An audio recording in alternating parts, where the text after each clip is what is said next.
straight on to our next presenter from Singapore, Jeffrey Tuan. Hello and good afternoon to everyone. First of all, I'd like to thank Peter for inviting me to give this talk on behalf of the National Cancer Centre Singapore on our database and registry. I apologize for not being able to do this live in person, as I am currently recalled by my reservist units to administer the COVID vaccine for homebound and elderly patients in their homes.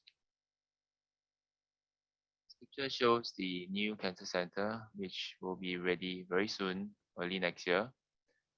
It is a comprehensive cancer center, and it's around 24 stories tall. In it, there will be a proton facility with the Hitachi Probit system with 4 gantries and a fixed beam room, and also around 17 linac bunkers. It will also have a full suite of day surgery, OTs, diagnostic department, interventional radiologists, as well as ambulatory treatment units for chemotherapy, and include co-locating the National Cell Therapy Facility. This is a schematic of the Proton System by Hitachi. And on the Proton level, there will be 4 gantry rooms as well as a fixed beam room dedicated for research. The rest of the linear accelerators will be spread out over 2 floors, incorporating brachytherapy suite as well as CT and possibly an MR simulator. We have currently 3 prospective databases in the department. The first one is an adult database called the DRO Outcomes Registry, and patients are prospectively consented and data prospectively collected whenever possible, focusing on the patients who receive radiotherapy in the cancer center. It's multi-site and involves other public hospitals in Singapore, as well as multidisciplinary with input from urologists, gynecology surgeons, and cardiologists. Data is being collected for photons to be used as a comparator arm to protons when it is available. Second database is an adolescent and young adult pediatric database, looking at broad-based longitudinal analysis of childhood cancers and tumors. Data is primarily collected by the pediatric oncologist at the Children's Hospital. The breast cancer registry, and this comprises again multidisciplinary input and all public institutions in Singapore, which numbers at around 7. Database size is about 14,000 patients, and data is collected on the basis of waiver of consent as well as patients who are prospectively consented whenever possible. What I wanted to show is an example of the informed consent forms, which the patients will be asked to sign if they choose to participate in data collection in the 2 studies highlighted. Now, in order for this to work, we have set aside some manpower. We have 3 database coordinators, primarily looking at extracting and inputting the data into the research database. They also have some knowledge of scripting and programming. We have at the moment, around 6 clinical project research coordinators helping to consent patients as well as with the toxicity scoring and getting patients to fill in the prompts. Administrative support as well as IT support from the Department of Cancer Informatics. The data is currently stored in the RedCap database. This is a browser-based meta-driven software solution that allows us to store the data securely on-site in the server in the hospital. moment, we aim to have a comprehensive database. So there are around 300 to 400 unique data variables that we try to collect for each of the major cancer sites. An example of what are the data fields, and this showcase what we try to collect for prostate cancer patients. And you can see that it involves demographics, tumor characteristics, radiation details, as well as toxicity and outcome.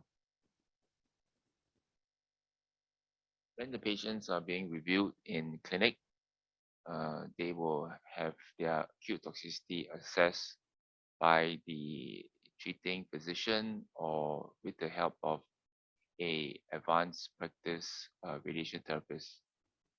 We collect weight, ECOG, and relevant parameters depending on the area where the radiation is being delivered.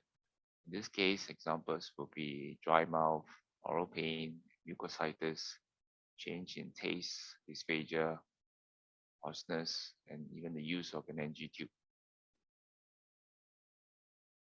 Once radiotherapy is completed, we will follow them up for a minimum of 5 years, where at designated time points, patients will be assessed by the veterans as well as surgeons for late toxicities and response assessments or tumor recurrence. Patients will also be asked to fill in prompts to collect data on quality of life.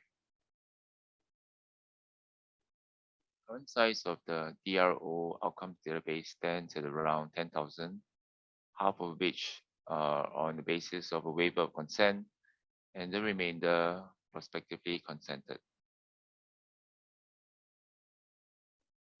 The total number of patients are divided as such, and majority at the moment comprise of patients with head and neck cancer, prostate cancer, as well as gynecology cancer.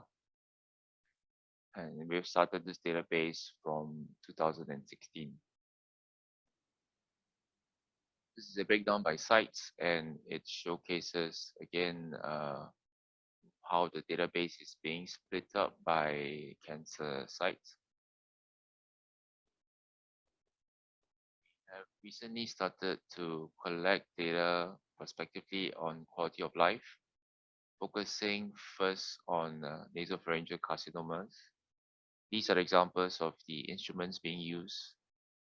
All the patients would have EQ 5D, 5L collected for calculations for cost effectiveness analysis in the future, as well as EORTC subsite specific forms to indicate quality of life that is associated with the treatment region. The various time points being collected over the 5-year follow-up period.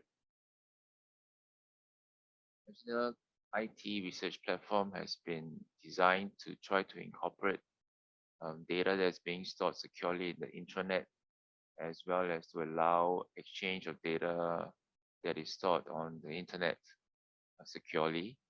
Some of the data from the internet could include other databases, and also when patients input prompts on their mobile devices.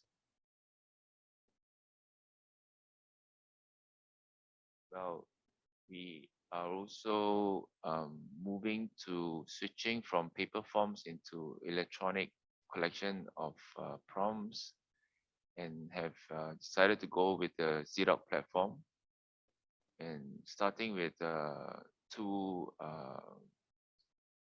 projects being onboarded. First one is the DRO Outcomes Registry, as highlighted in previous slides, as well as a distress thermometer to screen patients who need supportive care. And what this aims is that it will be part of a clinical pathway or program to monitor treatment toxicity, and also to evaluate comparative effectiveness using EQ5D, and maybe also to assess for patient-centered outcomes in clinical trials. Eventually, we will scale up center-wide um, and include core prompts that are relevant across disease sites and disciplines. This will allow for toxicity monitoring as well as for calculation of value-based healthcare in the future.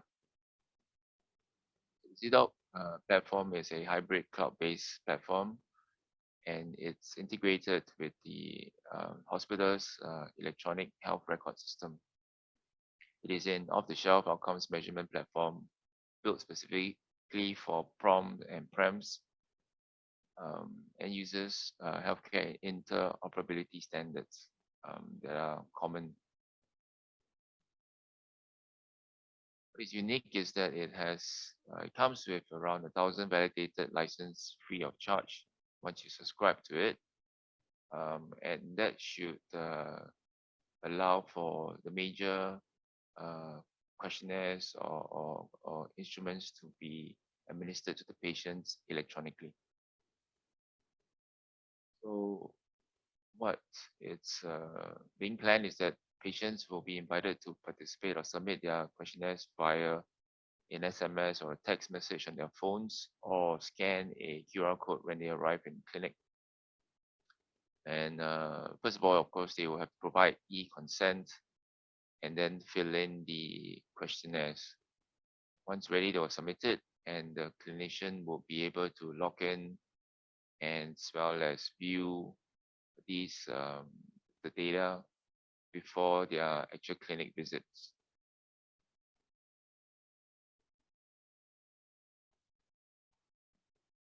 What it will look like on the mobile platform. So focusing on usability and it's easy for the patients to navigate. And overall, I think most of our patients, including elderly patients, should be able to manage.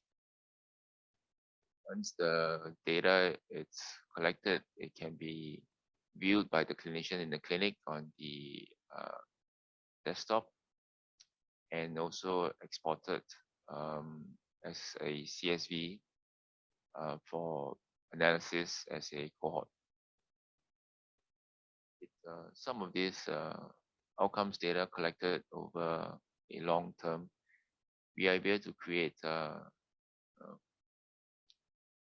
widgets, you would say, like this, where we can show the patients their predicted outcomes based on historical data. And this is an example showing what a patient with intermediate favorable prostate cancer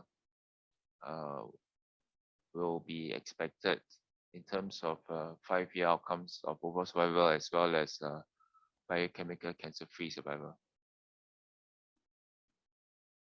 So this broad-based consent registry has allowed 6 downstream RB-approved studies using waiver of consent, and also leading to 3 publications so far.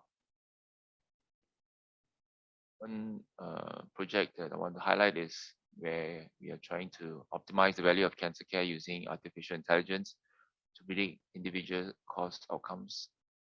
And the idea is to perform individualized estimates of disease control and survival of cancer patients, as well as their healthcare expenditure using methods of artificial intelligence and machine learning to model cost outcomes profiles of patients treated with current treatments as well as novel therapies, including chemotherapy and targeted therapy, and also proton therapy when it is available in Singapore. We are then able to measure incremental cost effectiveness of new therapies as compared to standard ones, and to benchmark the incremental benefits against a former appraisal system, and able to develop an application to visualize outcomes and quality of life data. One of the sub-projects is to look at natural language processing And what we have done is to use text mining algorithm to process histopathology reports. And this project has used the Spacey platform, which is an open source library for natural language processing using Python.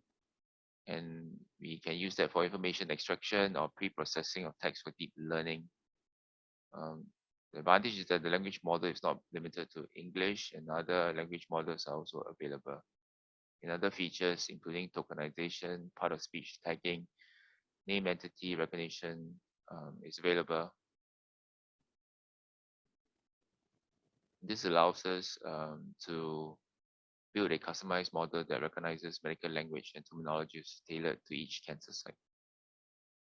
This is how we use example of clinical data extraction with Spacey in a patient with lung cancer, looking at their histopathology reports, where we can extract data to help us pick up information based on whether the tumor is on the right, the left, or which part of the cancer, morphology, as well as the size.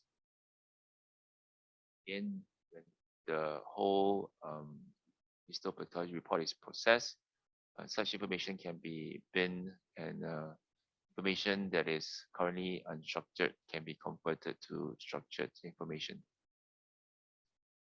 However, there are some challenges that we face, and unstructured text and report format is prone to error detection, and extensive data cleaning is required before model training and prediction. Going forward, we're trying to explore other machine learning tools that are being used for big data. It's also spoken to commercial solutions vendors as such, but they can be quite pricey. So we try to develop in-house expertise at the moment and try to engage them as we go. The international collaboration front, we have worked with the group in Groningen in the Netherlands to try to validate the Dutch model-based patient selection in nasopharyngeal carcinomas, as well as breast cancer treatment, and as well as try to arrive at a international minimum data elements set that can be used for cost effectiveness analysis and health services research for proton beam therapy.